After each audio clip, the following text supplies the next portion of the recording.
video lecture number 25, 2.3, The Inchcape Rock by Robert Southey.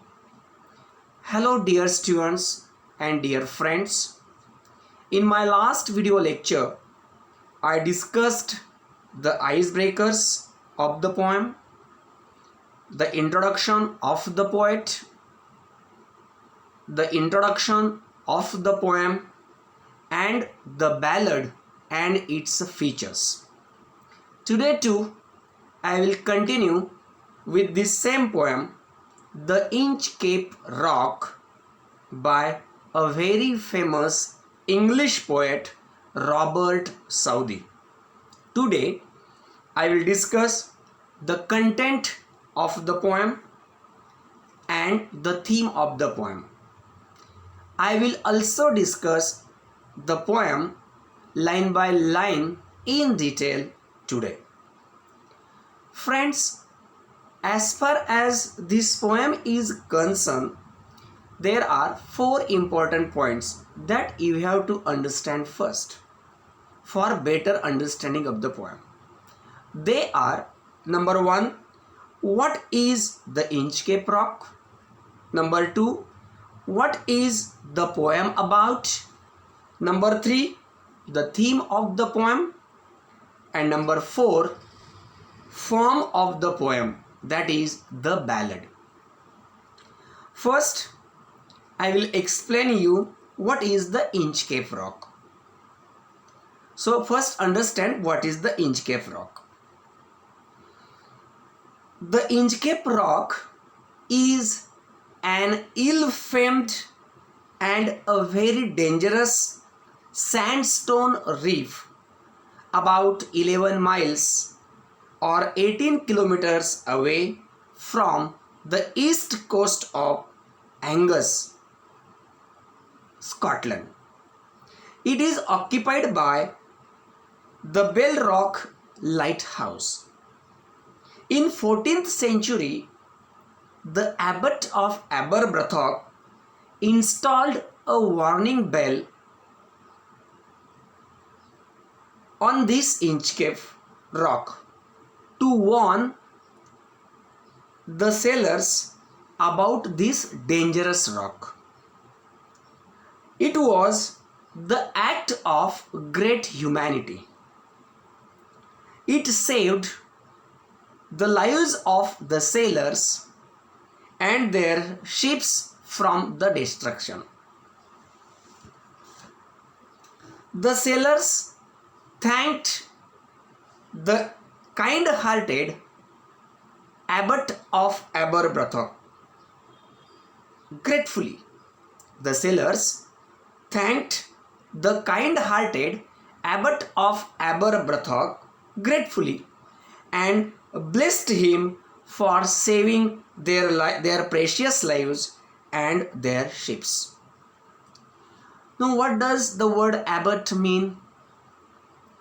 Abbot means the head of a building where monks or nuns live or used to live.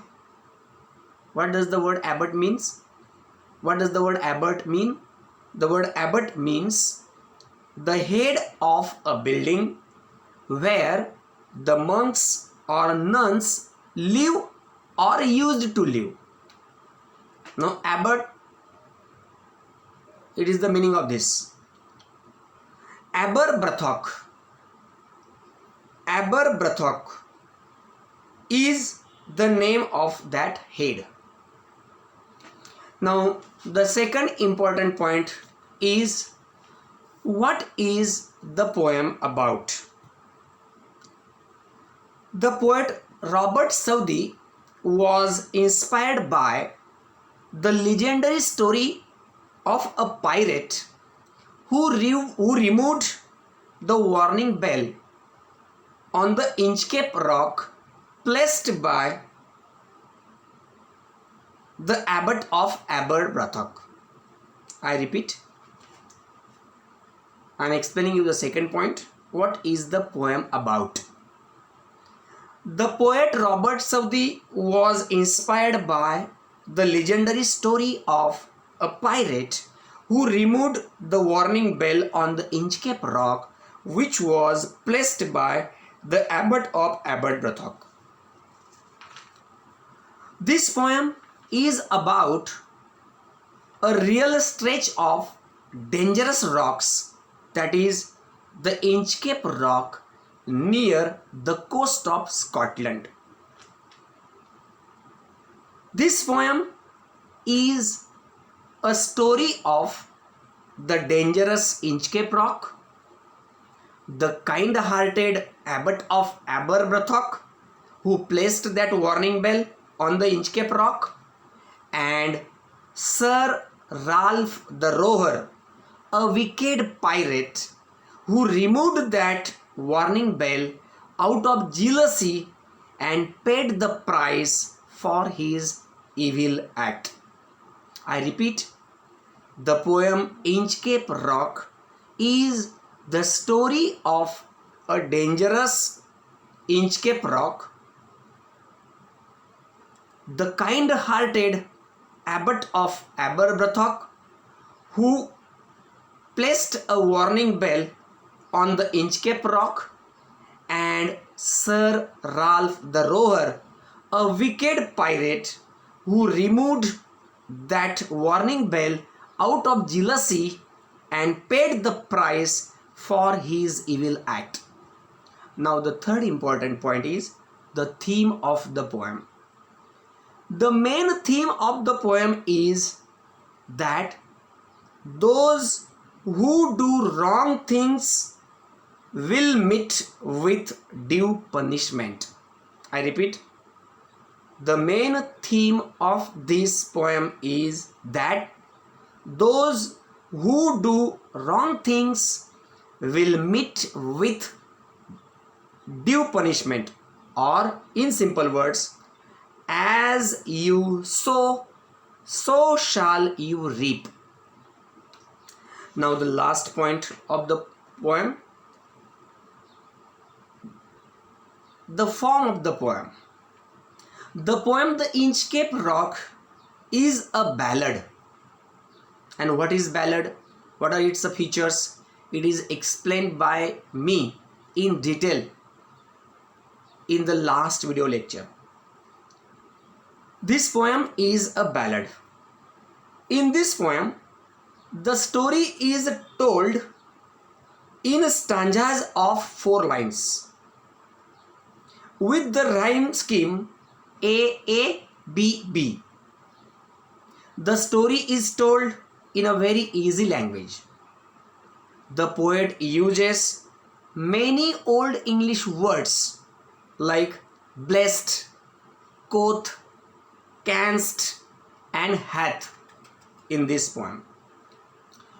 So friends, now let's study the poem line by line. Let's turn towards the poem directly. Open your textbook of English and see the poem The Inchcape Rock on page number 104, or you can also read the poem on the screen in front of you. Here we start. The Inchcape Rock. No stir in the air, no stir in the sea. The ship was as still as she could be. Her sails from heaven received no motion. Her keel was steady in the ocean. The poet Robert Southey begins the poem The Inchcape Rock with a sailing ship on calm waters. There were no winds and no movement in the sea. The ship lay still in the quiet waters as it could be.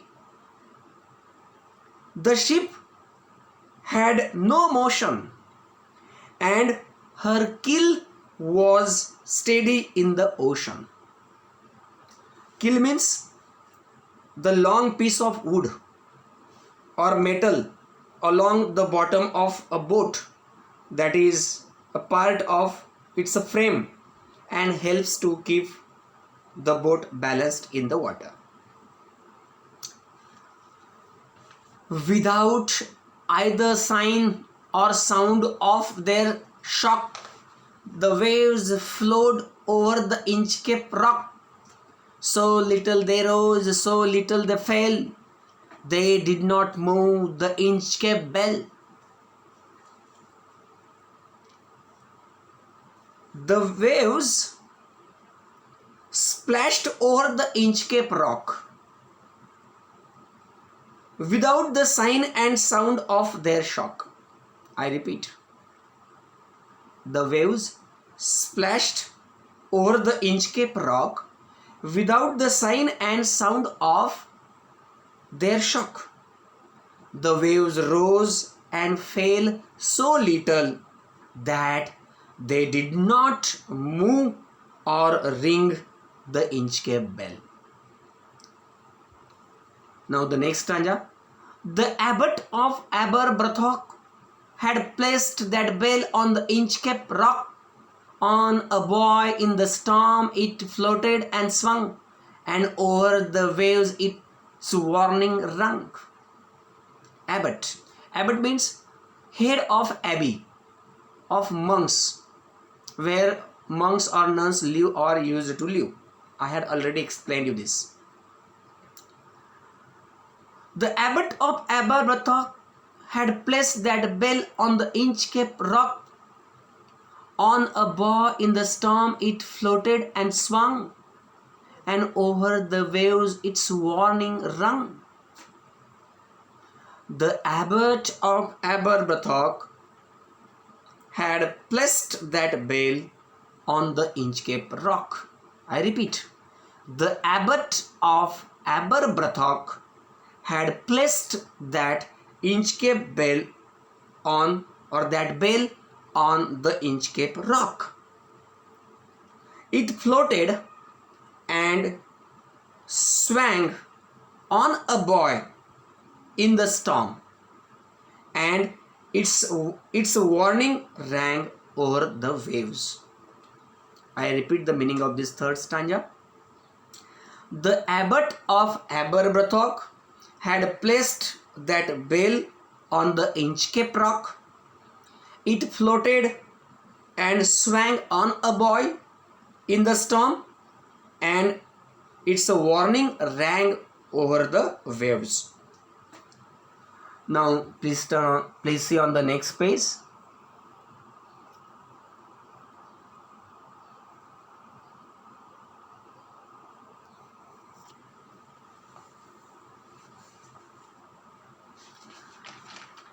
When the rock was hit by the surge swell, the mariners heard the warning bell, and then they knew the perilous rock. Blessed the abbot of Aberbrothock. Surge swell means sudden and great rise in the level of the sea. Perilous. Perilous means dangerous. Blessed. Blessed means it is the old English form of the word blessed. When the rock was hit by the surge swell, the mariners heard the warning bell, and then they knew the perilous rock, and blessed the abbot of Aberbrothock. When the rock was hidden by high tides, the rough waves would cause the bell to ring. When the rock was hidden by the high tides in the sea, the rough waves would cause the bell to ring. The sailors who could not see the rock heard that warning bell. They came to know that dangerous rock. When the sailors would hear that warning bell, they came to know that dangerous rock and steered their ships or steered their ship away safely and blessed the abbot of Aberbrothock for saving them. The sun in heaven was shining gay. All things were joyful on that day. The sea birds screamed as they wheeled around, and there was a joyance in their sound. On that day, the sun was shining brightly in the sky, and all the things were very happy. The seabirds were screaming and flying round in circles joyfully.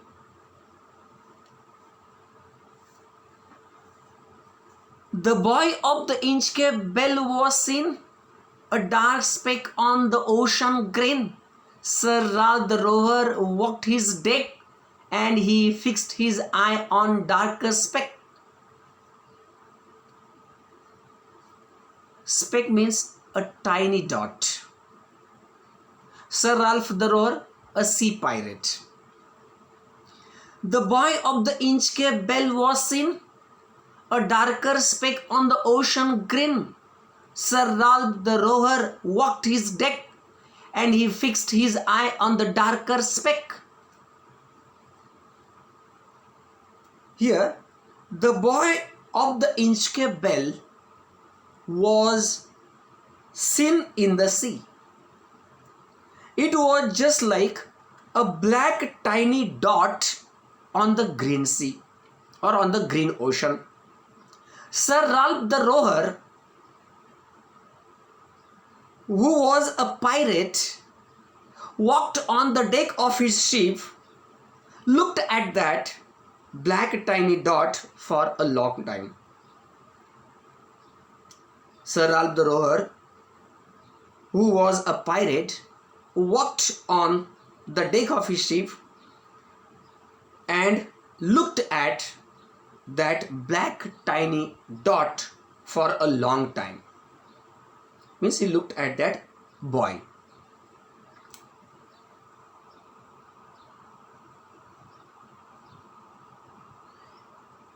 He felt the cheering power of spring. He felt the cheering power of spring. It made him whistle, it made him sing. His heart was mirthful to excess, but the rover's mirth was wickedness. Sir Ralph the rover was very happy, as if it was the spring season. He whistled and sang cheerfully. His heart was extremely happy, but there was wickedness in his happiness. But there was wickedness in his happiness. His eye was on the Inchcape float.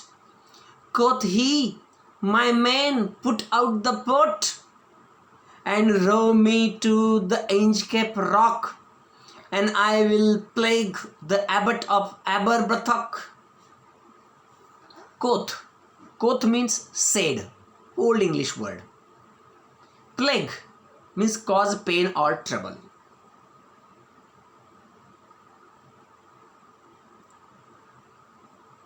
His eye was on the Inchcape float.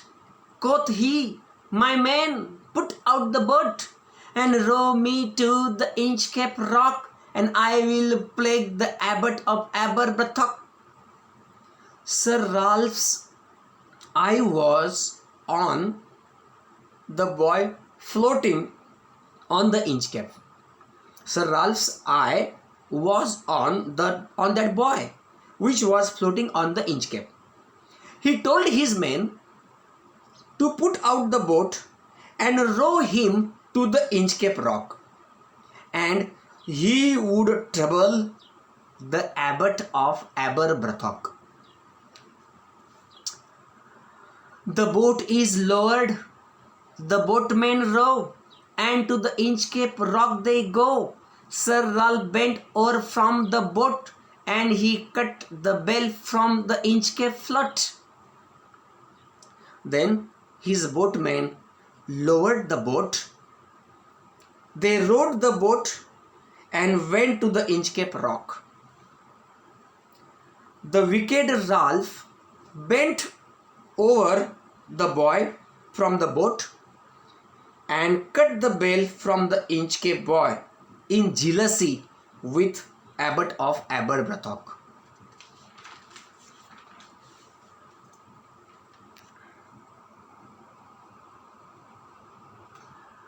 Down sunk the bell with a gurgling sound. The bubbles rose and burst around. Quoth Sir Ralph, the next who comes to the rock won't bless the Abbot of Aberbrothock. Gurgling sound. The gurgling, this word indicates the sound. See, sound of the sinking bell. So it is onomatopoeia. Down sunk the bell with a gurgling sound. The bubbles rose and burst around. Quoth Sir Ralph, the next who comes to the rock won't bless the Abbot of Aberbrothock. The bell sank down with a gurgling sound. Which bell? The Inchcape bell. That Sir Ralph the rower cut down. That Inchcape bell sank down with a gurgling sound. The bubbles rose and burst around. Then the wicked Ralph told that the next ships which would come to this rock would be wrecked, would be destroyed, and the sailors would sink near the Inchcape rock, would not bless or thank the Abbot of Aberbrothock. Now please turn on the page and see the next stanzas on the next line or on the next page. Sir Ralph the rower sailed away. He scoured the seas for many a day, and now grown rich with plundered store, he steers his course for Scotland's shore. The pirate scoured here, see, scoured means travelled freely, energetically for ships to rob, and plundered store means a big amount of looted wealth. Steers means directs the course of. Sir Ralph the rower sailed away. He covered the seas for many a day, and now grown rich with plundered store, he steers his course for Scotland's shore. The pirate Sir Ralph the rower sailed away and went about the high seas looking for the ships to loot for many days. The pirate Sir Ralph the rower sailed away and went about the high seas looking for the ships to loot for many days. Over the time, he had looted a great deal of wealth. Over the time, that pirate Sir Ralph the rower looted a great deal of wealth. He then turns the course of his ship towards the coast of Scotland. He then turns the course of his ship towards the coast of Scotland. Means after looting the ship and accumulating a great amount of wealth, Sir Ralph turns towards the coast of Scotland. So thick a haze overspreads the sky. They cannot see the sun on high. The wind hath blown a gale all day. At evening it hath died away. Haze means here thin mist.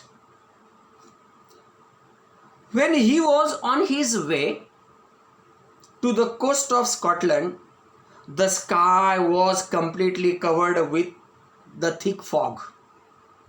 They could not even see the sun. They were blown about the whole day by extremely strong winds.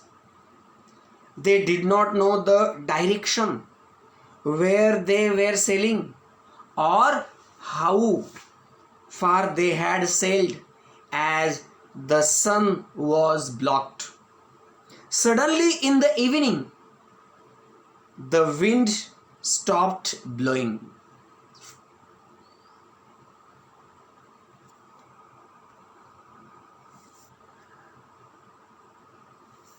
On the deck the rover takes his stand. So dark it is, they see no land. Quoth Sir Ralph, it will be a lighter soon, for there is the dawn of the rising moon. In the darkness, after nightfall, they still had no sense of direction, and they saw no land at all. In the darkness, after the nightfall, they still had no sense of direction, that in which direction they are going, and they saw no land at all. The rover walked about on his deck. He tried to calm himself and his crew by saying that soon the moonrise would bring some light.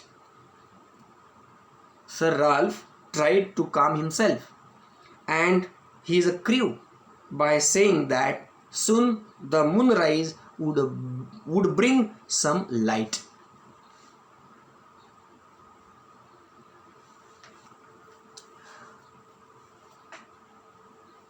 Canst hear, said one, the breakers roar? For methinks we should be near the shore. Now where we are I cannot tell, but I wish I could hear the Inchcape bell. Methinks. Methinks means, it seems to me, it is an archaic form of I think. Canst hear, said one, the breakers roar, for methinks we should be near the shore. Now where we are I cannot tell, but I wish I could hear the Inchcape bell. One of the sailors asked if others could hear waves breaking on the shore, and he thought that they should be near the shore. Sir Ralph said that he could not say whether they were near the shore or not, but wished he could hear the Inchcape bell.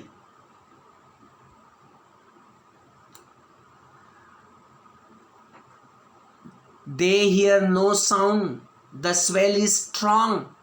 Though the wind hath fallen, they drift along, till the vessel strikes with a shivering shock. O Christ, it is the Inchcape rock. Then there was no sound, as the ship was pulled along by the strong waves in the darkness. There was no sound as the ship was pulled along by the strong waves in the darkness. Suddenly, The ship shuddered as it struck something violently. At once, it was clear that they had run into that terrible Inchcape rock.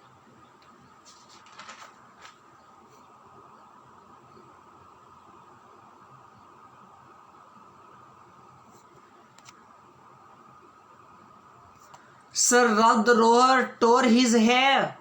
He cursed himself in his despair. The waves rush in every side. The ship is sinking beneath the tide. Now, Sir Ralph the rower pulled his hair hard in anger, in depression. He cursed himself in his despair. The waves rushed in the ship by all sides, and the ship shattered and sank slowly beneath the tide of the sea. But even in his dying fear, one dreadful sound could the rower hear, a sound as if with the Inchcape bell the devil below was ringing his knell. Knell, the sound of a bell rung solemnly after death or at funeral announcement of death. See the last stanza. But even in his dying fear, one dreadful sound could the rower hear, a sound as if with the Inchcape bell the devil below was ringing his knell. In the last fearful moments of his life,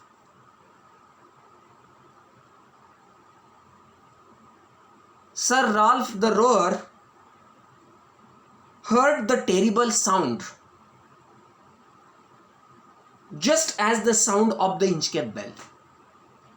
Now, Sir Ralph the rower was in dying fear. He was terribly fearful, and in the last moment of this terrible fear, he heard the sound just like the sound of the Inchcape bell. He felt that it was the devil ringing his knell from the hell, where he was sure to go. Why he was sure to go to the hell? Because he did the evil act. So, friends, thus we have finished this poem. We should stop here. In my next video lecture, I will discuss the figures of speech and the margin activities in this poem. Thank you so much. Have a nice day.